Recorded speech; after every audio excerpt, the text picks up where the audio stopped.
My name is Martin Matter with the Witness to War Foundation. It is March 23rd, 2015, and we are in Hiawassee, Georgia. I'm sitting with Mr. Juergen Tibcken, Juergen Tibcken, who lived in Germany during the Second World War as a civilian. How are you doing today? I'm doing fine. Glad to hear it. My first question is, what was your family doing in Germany when you were growing up? Actually, my family wasn't doing very much in Germany.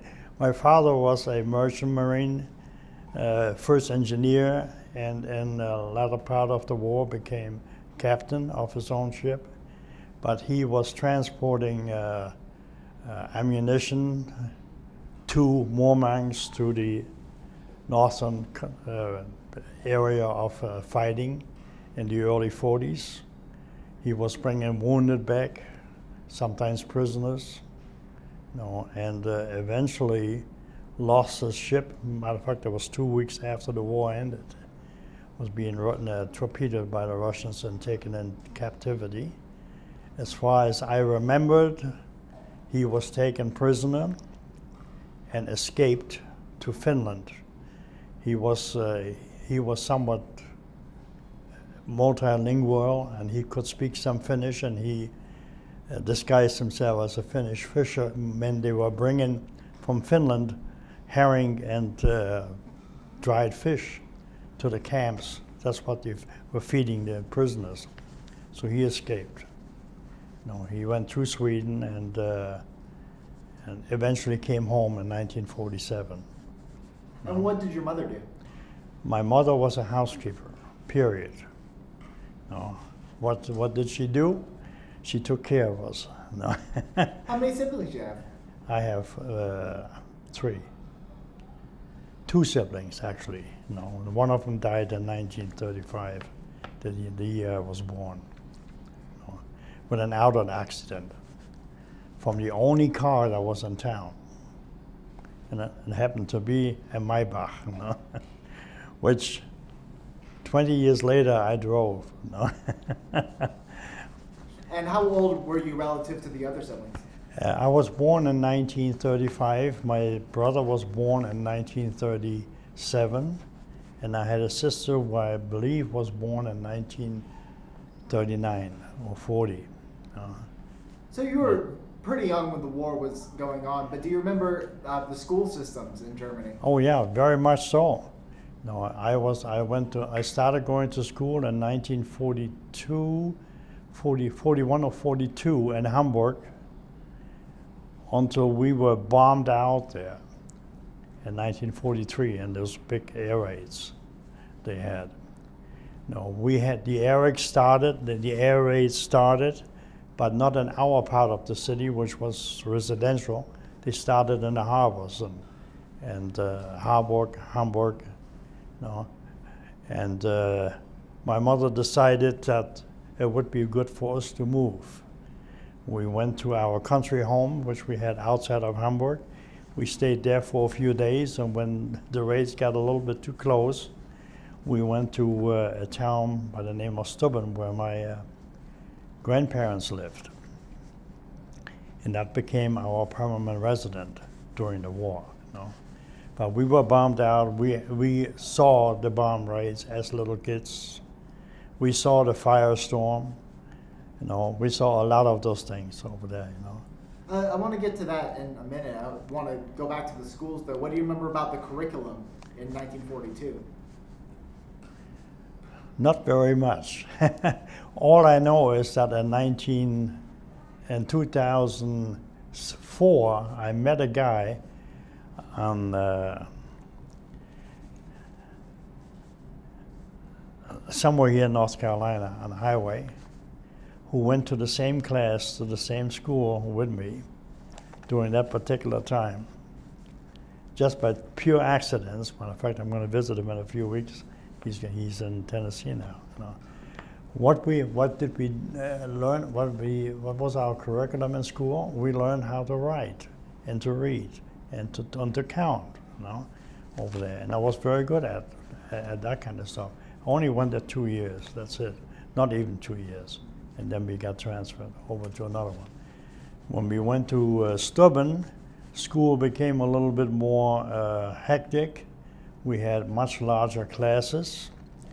We had a teacher who was very, very strict. We were getting beaten quite often. We got our revenge, don't worry. We stole all this fruit from the garden when we could, He was a Nazi, and we were taught very much so, to hate the Jews, to, the whole different culture over there. And so was everybody else, including my grandfather, who was a Nazi, and even an officer in the medical corps. And what sort of reasoning was there given for the anti-Semitism, or was it just because you were so young? There was no reason. It was a fact. Okay, we learned that. We learned to fear Jews as you fear rattlesnakes over here, like that. They were subhuman. But as it turned out, and I only found this out very recently, maybe 20 years ago, my great-grandmother is Jewish. No. Nobody ever knew that. And we had to post our genealogy right on the front entrance of the door, and it was never mentioned in there, although we can trace ourselves back to well over 600 years. I do want to go back a little bit and talk about the bombings that drove you out of your hometown. What sort of warnings did you get? The sirens. They're still in my head, the sirens. And then when it was over, it was one single tone, rather than waving over there. But we heard them so often, it was unbelievable. Over there. And Hamburg was a very large city. It was a very important city in that time, too. And the bombing rates, first it was the Lancasters mostly from England. Later we had B-17s and B-24s. We learned at a very early age to even distinguish the sound, whether they were American or whether they were English, And were they mostly during the day, or were they at night too? The night rates were always the Lancasters, always the English. They did not like to go during the day. And their bombing was not very accurate either. But when the B-17 started, that was all daylight rates. And they came at hundreds and hundreds and hundreds at a time. But that was before that. We had a bomb dropped right in front of our apartment building. It was a blind, we call it blindgänger, a dud. Okay, but it was buried right in front of our house. We had to evacuate there until they disarmed the bomb, and then we could move back in there again. But we were sitting in the cellar, no more than 10 feet away where the bomb was actually buried in the ground. It was very nerve-wracking. And you had maybe 30 people from the apartment buildings, all women and children. The men were all at war. It was very, very nerve-wracking, as for us kids. Were there a lot of cellars, bomb shelters in the town? Oh yeah, every apartment building had their cellar. We even had a bomb shelter out in our country home, which was basically what you call here a root cellar, And again, when we moved to Stuppen, the same thing. That's the first thing we did, is we built ourselves one of those, although we never needed it. What sort of shortages were there, especially in Hamburg, when you were growing up? None. We were quite wealthy. After we got bombed, we lost everything. So then we were as poor as the next person. We became refugees, actually, legally refugees. When we moved in with our grandparents. Tell me about the trip to Stuppen and what that was like. The trip to what? Stuppen? Stuppen. The trip to them? Mm-hmm. I don't remember that. It was by train, I'm pretty sure. Okay. And what else do you remember about your time in Stuppen? Everything. Stuppen was a small town of about 1,500 people. That was before the war. I remember that we had very few men in town. the men we did have in town after 1943 were mostly prisoners, Polish mostly, Czechoslovakian, and some Russians. All the Russians didn't last long. They disappeared. And we were pretty much on our own. We had no supervision. We had school was, since the bomb raids are almost daily, the planes would be coming over our house daily. School was out immediately the minute the siren sounded, although they didn't bomb us. But we had another peril that was even worse than that. The fighter planes. In the beginning, it was mostly Spitfires and Mosquitoes, the British planes. When they came over, that was the range, that was their turnaround point. And in order to get back to England, they were intercepted by 109s, the message word, and they would have dogfights in the sky right above our houses. The dogfights were incredibly interesting to watch, and we did every chance we got. Although many times we were sprayed by bullets, they had to go someplace. When they were shooting up there, and eventually our town itself was raided by bombers and by fighters because we turned out to be a major rail and road intersection, where you would go from Bremen to Hamburg and to Bremerhaven, and then you had the rail line go on there at the same time.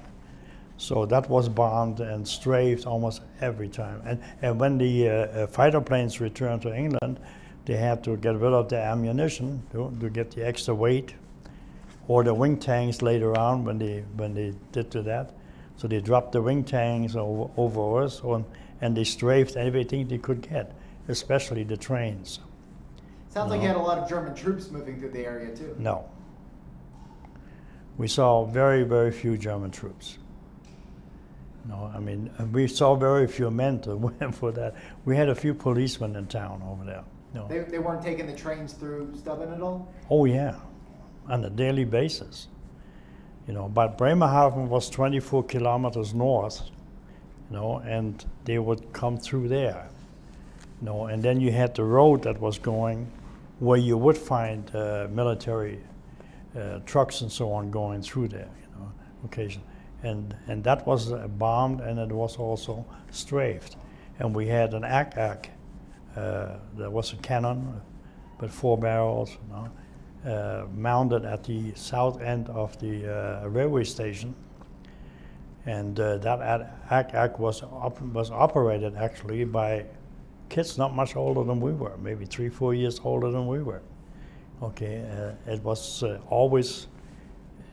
almost fixed in one direction, into the sun, because that's where the fighters were coming at noontime. Very predictably, they came out of the sun, and then he started strafing. And sometimes as kids, we would stand in the street and watch them, and the damn bullets would go over about 30, 40 feet away from us, over there. But we loved it. We had fun doing that, over there. Since we had only women, mothers and aunts and so on, and to supervise us, they were so scared they would get into the cellars and so on, and we were standing there looking. We had to repair our roof quite a few times because of bullets going through there, And we did see a few people killed because of that, from the strafing, especially in the railway station itself. We saw a locomotive blow up, some kids and some refugees being caught in the stream of the fire. I was in the Hitlerjugend at that time, and it was my duty and everybody else's duty to go to the railway station when the train came, and which was usually full of refugees, and direct them to the registrations or where they would have to go. That was one of our duties. What else can you tell me about your time in the Hitler Youth? Well, that we did. We actually learned how to shoot rifles, even at 10 years old. You know, mostly Mausers, and 9 years old, I should say I was. You know, the older ones, the 12 or 13-year-old ones, they learned how to work a bazooka. They couldn't hold one; it was too heavy for them, so they mounted it on hand carts. You know, and we built.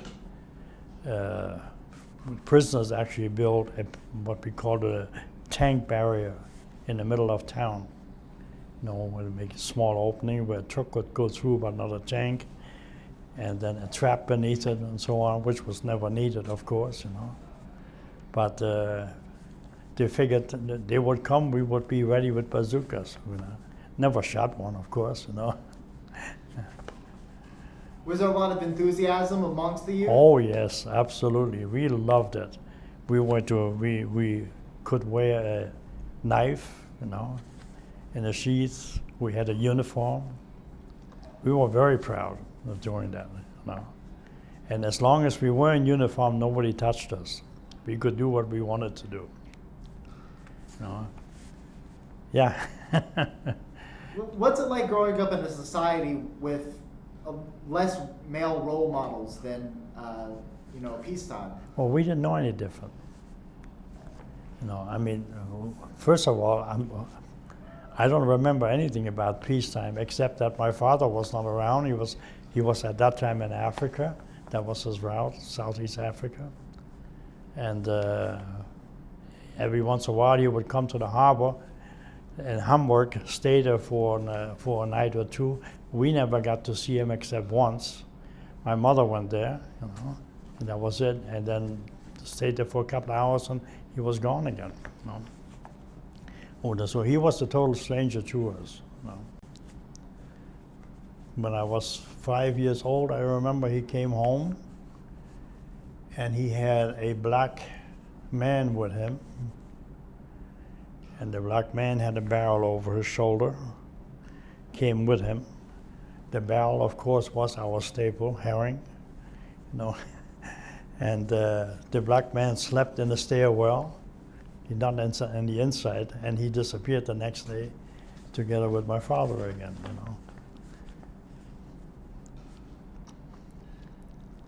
know. Tell me about the last few months of the war in Germany.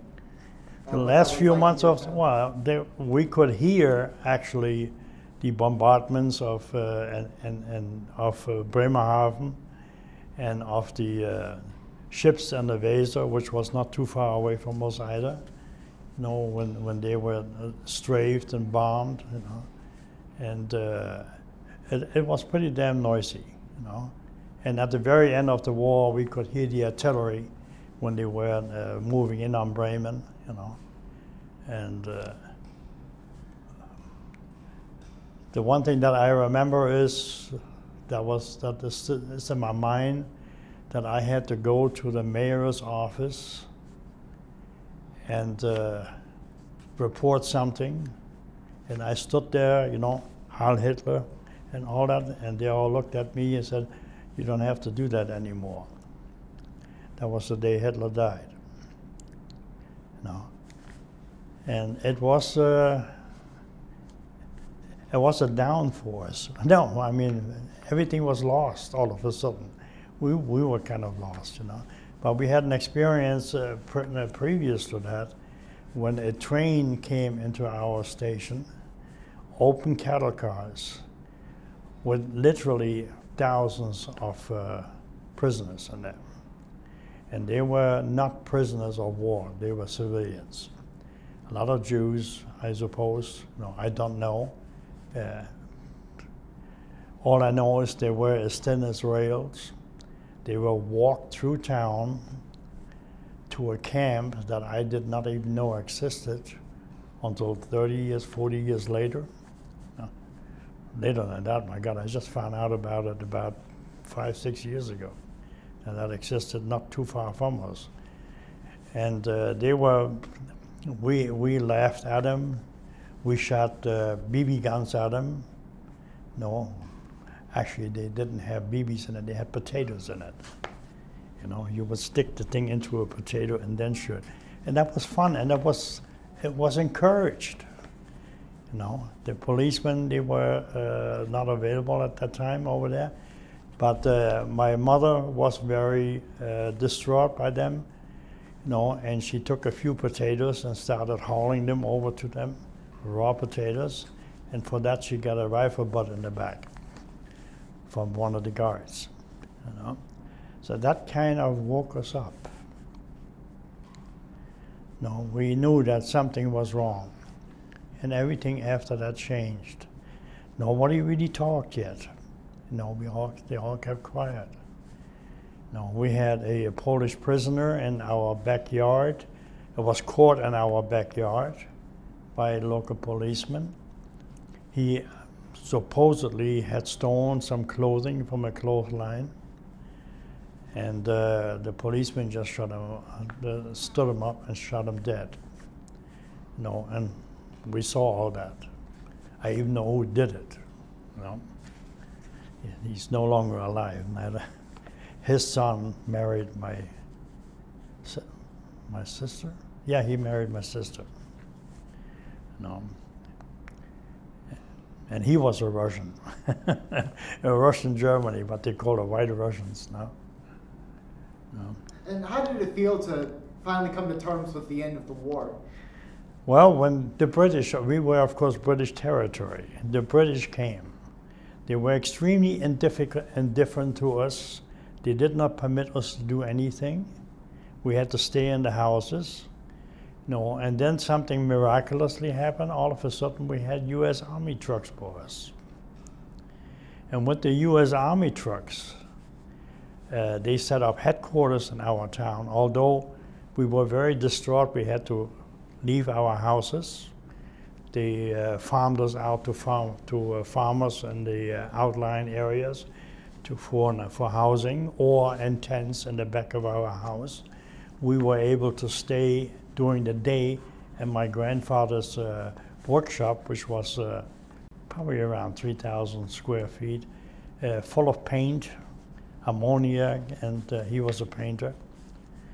And that's where we spent our days, with a stove where we cooked on, and I don't know, with all the stuff that we had around it over there, that we even were allowed to lit a fire. You know, it was amazing. But that's how we lived, and it was in late 1945. It was very, very cold, you know, and we were always very, very cold in that. But the U.S. Army, the soldiers, they moved into our town. They moved into our houses, but they treated us different. All of a sudden, we were allowed to go to their mess, and we would get hot chocolate. We would get something to eat. We had nothing to eat, you know. I mean, they did not allow, for one thing, we had a lot of chickens, we had a lot of pigs. We were not allowed to eat the chickens, for the simple reason is the U.S. Army wanted the eggs. The soldiers were tired of those plastic eggs they were getting, you know. So they guarded the chickens, believe me, you know. And they treated us quite well. I have an affinity for languages, and I learned English extremely quickly and became a gopher at the officers' quarters. And I made lots and lots of money. Not in money, we didn't have money. The only thing you could actually get from them, they could give us chits. I don't know whether you know what that is. You could only buy stuff with them in the army over there, and they didn't permit you to do that, you know, legally in Germany. But for all the chores that I did, I only wanted two things: either a can of coffee or a carton of cigarettes, or cigarettes anywhere I could get them, you know. And that's what I did. I hauled briquettes, coal, with my hand wagon from the railway station to the officers' quarters, and for every time I did that over there, they gave me a pack of cigarettes. Well, you know what a pack of cigarettes would buy? I bought a motorcycle for a carton of cigarettes when I was 12 years old. And that motorcycle today would have been worth $300,000-400,000 because it was a wooden one, a very old one. You know? But the farmer had no use for it, but he wanted cigarettes. You know? The officers would send me to farms with a carton of cigarettes. He said, "We need some girls." You know, and I would immediately remove 4 packs from the carton and give the rest of them to the farmer, and he would give whatever to the girls and send them into town. You know, so it was a great arrangement. I mean, I had a whole cabinet full of cigarettes up there. You know, and nobody in my family smoked. You know, except me. When I was 10 years old, I smoked. And drank coffee too, I assume. No, hot chocolate. No coffee. I didn't like coffee in those years. And how about the rest of your family? Did they find work in the Yes, post-war Germany? yes, because of me. In the officers' quarters, I made a deal with them that all their laundry was done by my family. So it didn't only turn out to be laundry, it also turned out to be sewing. They had the patches on the soldiers, the patches, they were crisscrossed with white yarn that became fashion over there. You know, and my mother and my 2 aunts who lived with us too, you know, they did a lot of it. You know. We would do the washing, and believe me, the washing, the way we did it, you would not even believe it. No, there was a big kettle in the backyard. And in order to get the water boiling quickly, what would we use? We would use gunpowder. The bags of gunpowder that they put into big cannons, we had tons of it laying there. We would use that, and as long as it's not confined, you can burn it, and it burns very hot and very quick.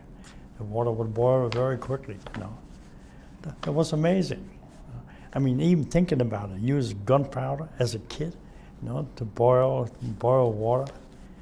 The other thing was all the military equipment from the German army, from that particular area, or more than that particular area, because we had a lot of land, not our own, but from the town, alongside the railway tracks. And we had triple railway tracks there. They would bring trainload after trainload after trainload of military equipment, tanks,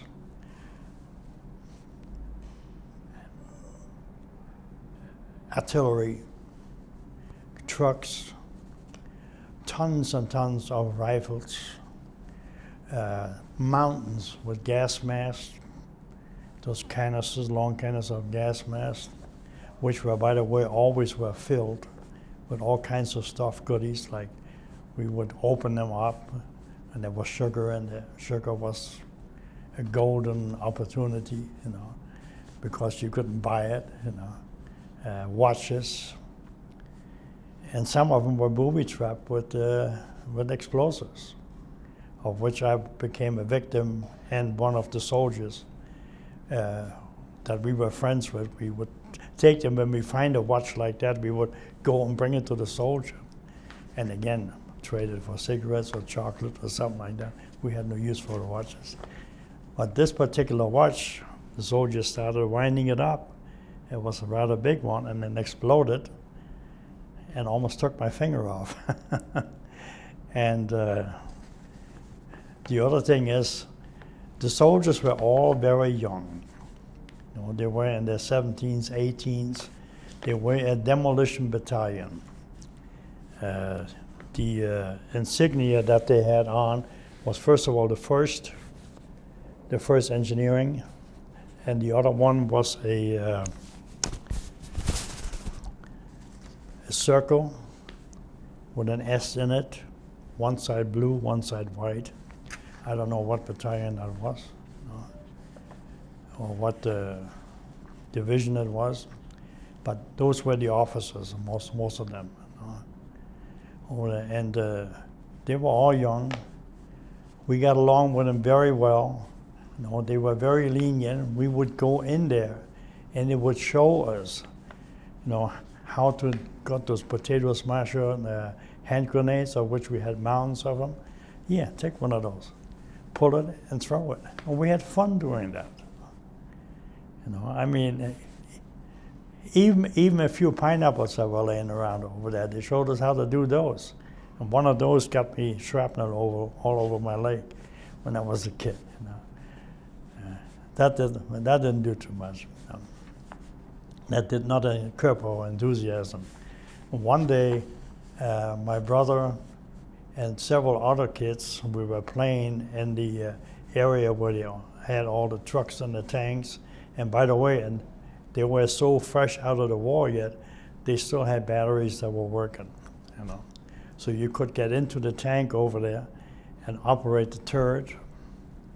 And what we didn't know is, foolishly, that ended it all, by the way, I moved the turret around, and I pulled the lanyard on the turret and on the cannon, and a shell came out right into the truck next to the tank where my brother was playing. He didn't get hurt, But that brought the whole thing to a halt. From then on, we actually had supervision, and they had guards over there from the Army. That was a little bit too much. What was the reconstruction process like in Germany? Slow. When I was 14 years old, I became an apprentice in a transportation company in Bremerhaven. I had a bicycle to work or get a train to work. The pay was very, very little. What I remember mostly from that is as a reconstruction, we had a lot of, there were areas of Bremerhaven where there were no houses. They were all bombed out. I remember the church, that one church that was standing undamaged right in the middle of all that rubble. But what I remember most of it is when the first soldiers came back from the prison camps, I had a boss who was probably the cruelest and most vicious sergeant, and he let it out on us apprentices. I got kicked in the balls several times, and the behind all the time, and over there. You had to salute to him. You had to do like he was still in the Army, and nobody did anything about it. I was working when I was 14, 15 years old. I was working in the fish halls of Bremerhaven, which there were 27 of them, and we had about maybe 15 to 20 fish cutters coming in every day with fish from the North Sea, or from Norway, or from Denmark, or from Scotland even, and unload the fish over there. And we had to walk for customers all throughout southern Germany with slips in our hand of what kind of fish they wanted and what price they were willing to pay. And they would auction the fish up. And we would be there and buy the fish for that particular firm. That's 15 years old, that's amazing, And the nicest thing was at 9 o'clock in the morning, you would start at 6 in the morning. Nothing but ice that you would walk on, cold, cold, cold. And at 9 o'clock in the morning, there was a wagon would be coming there, and they would give out glasses of hot grog. You know what that is? Water and rum with a little sugar in it, and a piece of smoked eel this size. That was our second breakfast. That was the best thing I remember from that. Was your education taking a backseat at the time? Were you just focusing on work? No, actually it was not. It was very important. The company that I worked for and the city itself